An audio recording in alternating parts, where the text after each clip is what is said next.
On World News Tonight this Sunday, it is still being called a search and rescue mission, but tonight there is little hope that John F. Kennedy Jr. is alive.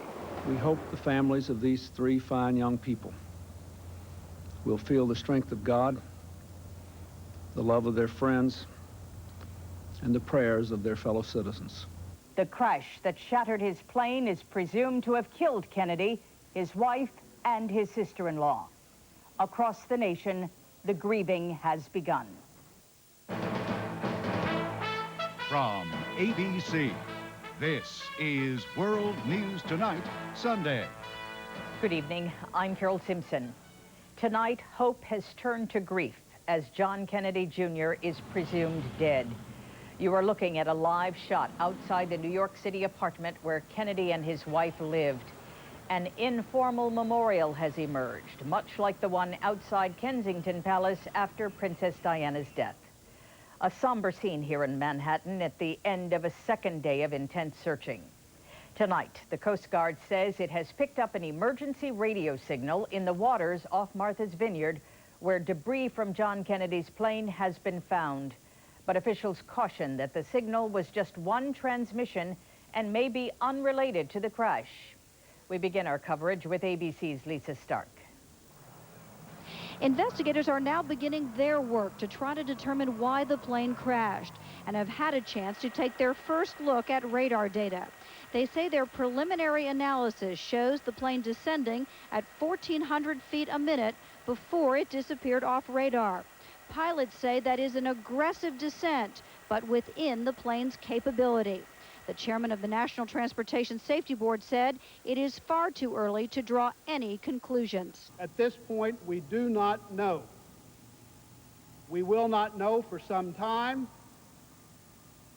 There is even a possibility we will never know. As searchers fanned out over the ocean and on the beach for a second full day, there was nothing but grim news.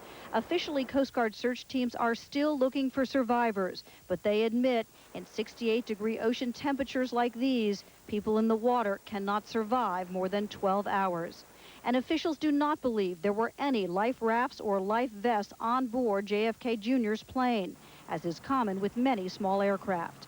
A few additional pieces of debris were recovered today, some found by local sheriff's deputies along the shoreline on the western part of the island. We found a number of pieces of foam insulation. This insulation would be consistent with what would surround the cabin of an aircraft. This was the same area yesterday where a suitcase and luggage tag belonging to Lauren Bissett, JFK Jr.'s sister-in-law, were found, as well as a wheel from the Piper Saratoga. The Coast Guard is now concentrating its search in the waters south and southwest of the Vineyard, from the shoreline about 20 miles out. Also on scene, the Rudy, a vessel with sophisticated sonar technology that can search for objects on the ocean floor. Man-made objects normally have very defined, sharp edges, and in nature, it's very rare that you find geological formations or rocks and things on the seafloor that have exact square, straight edges. But the Rudy's ability to pick out debris has been hampered somewhat by the rocky ocean bottom. A team of 6 divers is on standby, ready to recover any underwater debris. And the Coast Guard says for now it will continue its search and rescue efforts, as it has promised the Kennedy family that it would.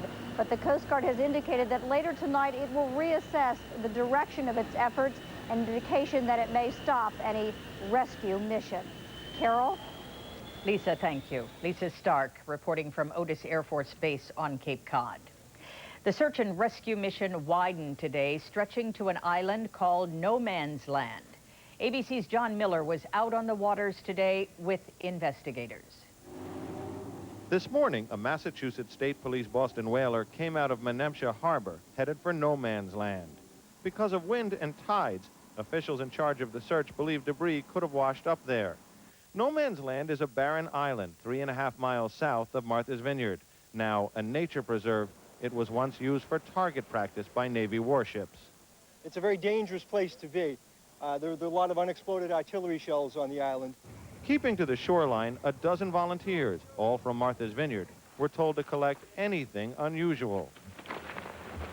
Everywhere we went in the Atlantic off Martha's Vineyard, there were searchers. These state environmental police stopped to pick up something they spotted in the water. It was a plastic bag.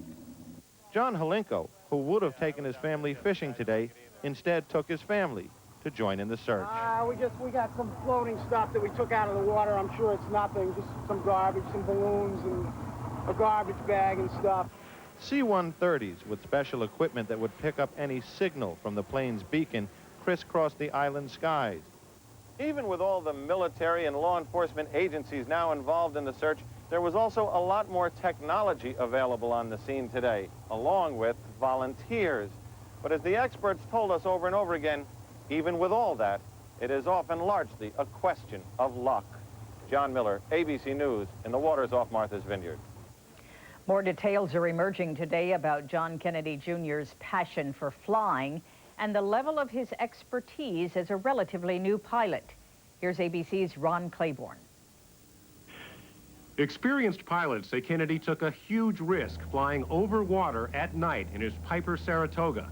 Several said Kennedy may have flown into pitch darkness, what pilots call a black hole.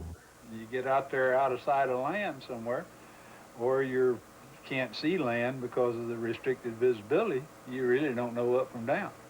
If a plane goes into a banking turn, for instance, experts say the pilot may believe he's upright and steer himself into a spinning dive, known as the dead man spiral. Being able to read the plane's instruments can get the pilot out of such trouble, but Kennedy was not fully certified for instrument flight. A source at Essex County Airport, New Jersey, from which Kennedy departed Friday night, says he told him he had passed only the written test for instrument certification. He says Kennedy also claimed to have logged 300 hours of flight time. A Toronto businessman says Kennedy flew there last Monday with an instructor because he felt that an ankle injury he had recently suffered impaired his ability to fly the plane. He had to hop along. He was in a bit of discomfort from time to time. Last Friday, Kennedy flew without a co-pilot. Kennedy received his pilot's license here at Flight Safety International. FSI has a reputation for running one of the best pilot training programs in the country. In fact, most students come here to learn how to fly commercial airliners. Arthur Marks, who gave Kennedy flight lessons in the 80s, says he flew with him last summer and thought he was a competent pilot. I never saw any overconfidence. He was not cocky. He probably was better than he thought he was. And I told him that. An acquaintance says Kennedy's wife, Carolyn, was supportive of his hobby because he enjoyed it so much. But personally, she was afraid of flying, afraid for herself and for her husband. Ron Claiborne, ABC News, Vero Beach, Florida. Every year, hundreds of pilots of small planes tackle textbooks and take to the cockpit to master the theory and mechanics of flight. The thrill of the challenge often outweighs the risks. ABC's Jamie Floyd spent the day at Essex County Airport in New Jersey. Yesterday, another single-engine plane crashed, this time near Chicago, 2 dead. In fact, what happened to John Kennedy's plane is nothing new when it comes to general aviation aircraft, smaller, usually private planes. Last year, 1,907 general aviation flights resulted in accidents. 621 people died. In the month of May alone, there were 216 crashes, with 83 fatalities. John Kennedy kept his Piper Saratoga here in this hangar at the Essex County Airport in New Jersey. When he took off Friday, it was just getting dark. The man was flying at night in reduced visibility over nondescript terrain, over the water, and it's like flying in a box closed in on all sides, pitch black inside. Haze is also a problem for pilots in small planes. Today, we flew out of Essex County Airport in a thick haze.